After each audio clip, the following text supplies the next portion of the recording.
நான் உங்கள் பல் மருத்துவர் ஸ்டார் பல் மருத்துவமனை அழகிய மண்டபத்திலிருந்து. சொத்தை பற்களை காப்பாற்ற முடியுமா என்ற கேள்விக்கான பதிவுதான் இது. நிறைய காரணங்களினால் நமது பற்களில் சொத்தை உண்டாகக்கூடும். அந்த சொத்தை பற்களின் மேல் பகுதியான வெள்ளை பகுதியில் இருக்கும்போது வலியை ஏற்படுத்தாது, சாதாரணமாக அடைத்து விடலாம்.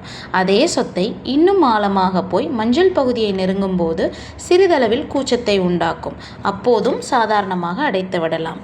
ஆனால் அதே பாக்டீரியா தொற்று சிவப்பு பகுதி, அதாவது நரம்பு மற்றும் இரத்த குழாய் பகுதியை நெருங்கும் போது அந்த பல்லில் மிகுதியான வலியை ஏற்படுத்தும். இதனால் அந்த பகுதி முழுவதிலும் அடுத்திருக்கும் அனைத்து பற்களிலும் கடுமையான வலியை ஏற்படுத்தும். அது மட்டுமல்லாமல் தொற்று ஆழமாக இருக்கும்போது பற்களின் அடிப்பகுதி வரை கிருமிகள் சென்று சீல் உண்டாக்கி மிகுதியான வலியையும் ஏற்படுத்தும்.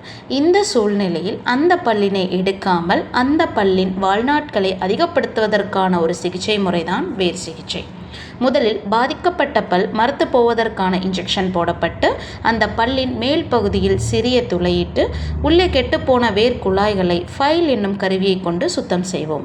இயற்கையாக முன் பற்களில் 1 அல்லது 2 வேர் குழாய்கள், கடவாய் பற்களில் 3 அல்லது 4 வேர் குழாய்கள் காணப்படும். அனைத்து வேர் குழாய்களையும் நன்றாக சுத்தம் செய்யப்படும் மற்றும் ஆங்காங்கே எஞ்சியிருக்கும் தொற்றினை அடியோடு அகற்றுவதற்காக ஒரு மருந்தினை கொண்டு வேர் குழாய்களை நிரப்பி தற்காலிகமாக அடைத்து விடுவோம். மீண்டும் 1 வாரம் கழித்து அந்த பல்லின் வேர் குழாய்களை சுத்தம் செய்துவிட்டு செயற்கையான நரம்புகள், அதாவது கட்டாபர்ச்சா என சொல்லப்படும் வேதிப்பொருளை கொண்டு நிரந்தரமாக அடைத்து விடுவோம். அந்த பல்லினை கொண்டு நன்றாக கடித்து சாப்பிடுவதற்காக பல்லின் மேற்பகுதியிலும் ஒரு கவர் போடப்படும். இவ்வாறு செய்வதன் மூலம் அந்த சொத்தை பல்லின் வாழ்நாட்கள் அதிகரிக்கும். நீங்கள் விருப்பப்படும் உணவுகளை உண்டு மகிழலாம்.